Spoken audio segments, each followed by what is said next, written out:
고요한 강남의 한 주택가 90대 노모의 갑작스러운 사망 소식은 그 집안에 드리운 그림자처럼 무겁게 내려앉았습니다. 평범해 보이는 이 비극적인 사건 뒤에는 무려 500억 원에 달하는 거대한 유산과 그 유산을 둘러싼 가족들의 복잡한 갈등이 숨겨져 있었습니다. 오늘 우리는 그것이 알고 싶다에서도 깊이 있게 다룰 예정인 이 강남 90대 노모 사망 사건의 진실을 우리 삶의 중요한 질문들과 함께 차분히 들여다보려 합니다. 이 이야기는 단순한 사건 보도를 넘어 현대 사회를 살아가는 우리 모두에게 가족의 의미와 재산의 가치 그리고 인간의 존엄성에 대해 깊이 성찰할 기회를 제공할 것입니다. 그녀의 삶은 그 자체로 한 시대를 살아온 여성의 지혜와 성공을 보여주는 듯 했습니다.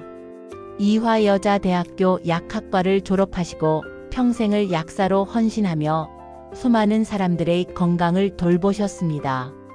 또한 고위공직자였던 남편과 함께 검소하면서도 현명한 방법으로 재산을 증식하여 무려 수백억 원대에 이르는 엄청난 자산을 일궈내신 분이었습니다. 남편분은 이미 세 아들에게 각각 100억 원대의 빌딩 지분과 토지를 상속하셨고 윤 여사님 역시 강남의 핵심 요지의 여러 채의 빌라와 다가구 주택을 소유하고 계셨으니 그야말로 엄청난 재력가이자 영향력 있는 자산가셨죠. 겉으로 보기에는 더할 나위 없이 성공적이고 안정된 삶이었습니다. 하지만 평화로워야 할 노년의 삶이 2025년 4월 8일 한순간 비극으로 변하고 맙니다. 윤 여사님이 자택에서 의식을 잃은 채 발견된 것입니다. 이날은 그녀의 가족들에게 그리고 이 사건을 접하게 될 많은 이들에게 잊을 수 없는 충격과 의문을 안겨주었습니다. 발견 당시의 상황은 그야말로 충격적이고 참혹했습니다.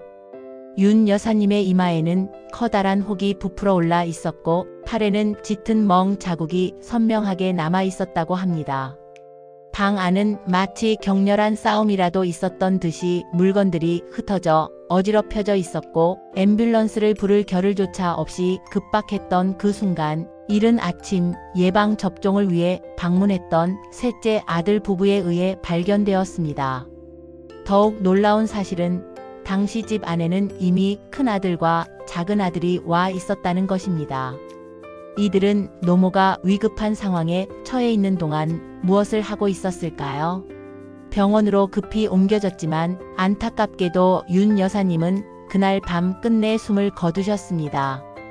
의료진은 공식적인 사인으로 머리에 가해진 강한 충격으로 인해 발생한 외상성 뇌경막 하출혈을 진단했습니다. 이는 단순한 낙상으로는 설명하기 어려운 심각한 부상이었기에 사건의 의혹은 더욱 증폭될 수밖에 없었습니다. 여기서부터 의문은 꼬리에 꼬리를 물고 이어지기 시작합니다. 가장 먼저 제기되는 핵심적인 의문은 바로 14시간의 공백입니다.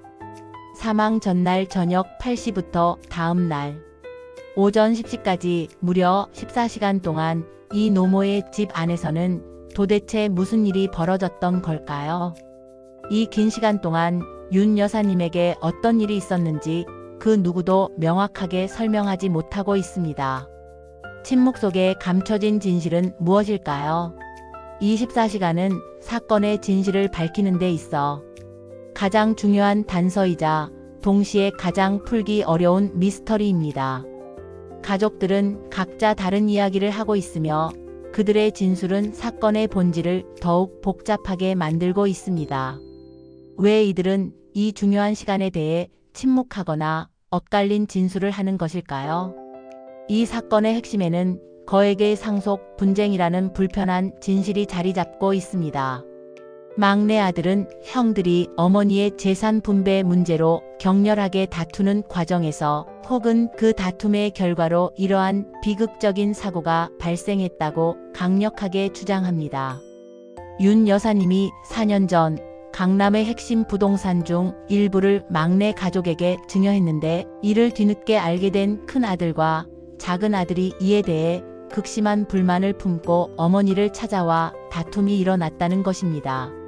사전 증여된 토지가 무려 100억 원이 넘는다고 하니 그 불만의 깊이와 가족 간의 갈등이 얼마나 첨예했을지 짐작하고도 남음이 있습니다.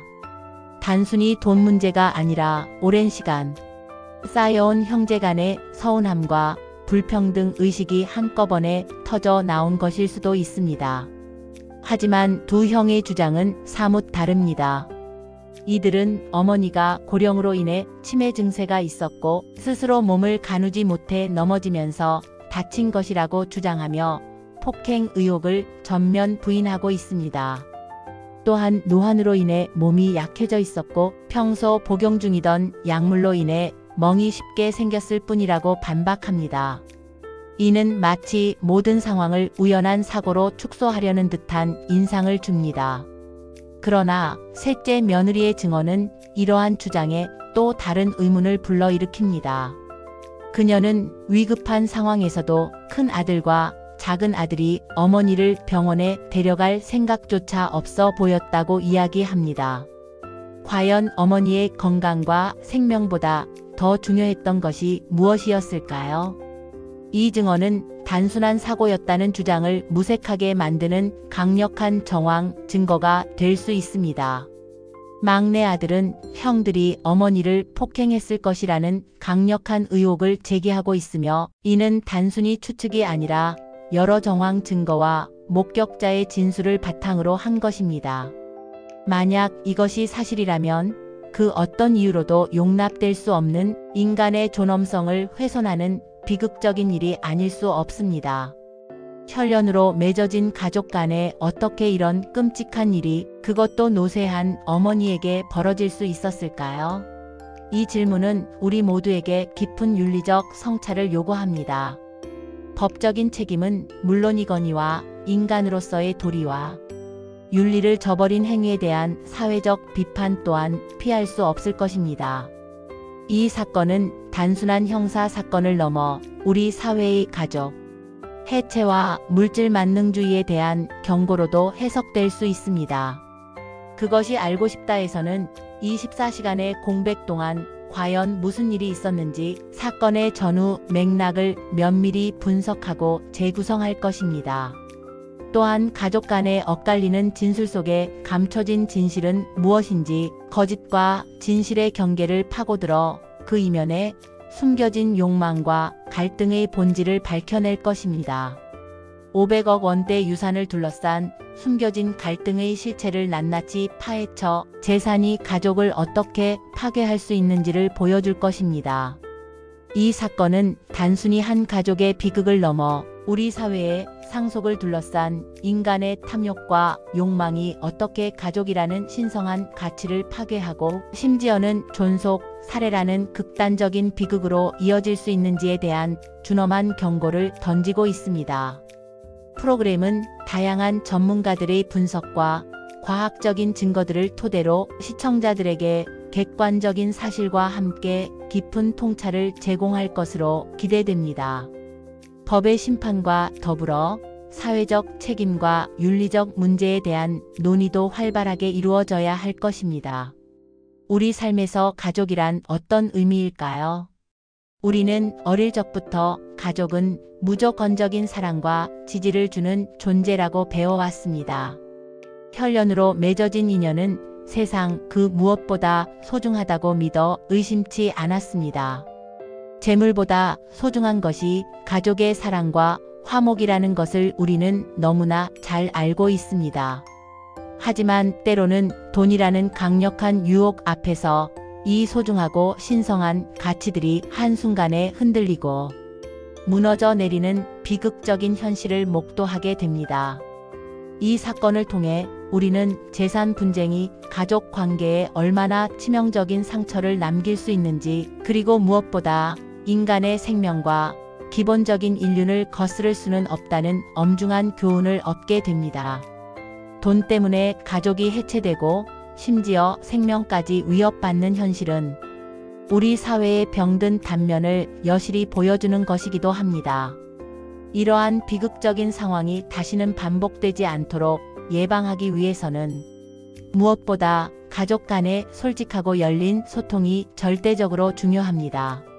상속 문제는 흔히 금기시되거나 회피되는 주제이지만 오히려 가족의 화목을 위해 미리 충분한 대화를 통해 서로의 의견을 조율하고 합리적이고 공정한 계획을 세우는 것이 현명합니다. 각자의 기여도와 필요성을 고려한 투명한 논의 과정은 불필요한 오해와 갈등을 사전에 방지할 수 있습니다. 필요하다면 법률 전문가나 상속 전문 상담가의 도움을 받는 것도 좋은 방법이 될 수 있습니다. 이는 단순히 재산을 나누는 것을 넘어 가족 구성원, 각자의 미래를 존중하고 배려하는 성숙한 자세를 보여주는 것이기도 합니다. 무엇보다 중요한 것은 물질적인 가치에 매몰되지 않고 정신적인 가치와 가족 간의 사랑을 우선하는 마음가짐입니다. 부모님의 사랑과 헌신에 깊이 감사하고 형제자매 간의 우애를 돈독히 하며 서로를 존중하는 것이야말로 진정한 행복으로 가는 길임을 잊지 말아야 할 것입니다. 돈으로 살 수 없는 가치들이 있음을 늘 기억해야 합니다. 우리는 이 비극적인 사건의 진실이 명명백백하게 밝혀지기를 간절히 바라며 이를 통해 우리 사회가 더 건강하고 따뜻한 공동체로 한 걸음 더 나아갈 수 있기를 소망합니다. 다시는 이러한 비극적인 사건이 반복되지 않도록 가족의 소중함과 인간의 존엄성을 다시 한번 깊이 되새기는 계기가 되었으면 합니다. 돈과 재산을 넘어 따뜻한 마음으로 서로를 보듬고 아끼는 것이 얼마나 중요한지 이 비극적인 사건이 우리에게 주는 교훈을 깊이 성찰하고 실천해야 할 시간입니다. 부디 이 가족에게 진실이 밝혀지고 고통이 치유되며 남은 이들이 인간다운 삶을 회복할 수 있기를 바랍니다. 그리고 우리 사회는 이 사건을 통해 더 나은 미래를 위한 교훈을 얻고 물질 만능주의를 극복하며 인간의 가치를 최우선으로 하는 사회로 발전해 나가야 할 것입니다. 가족의 울타리 안에서 평화와 행복이 가득하기를 기원하며 오늘의 이야기를 마칩니다.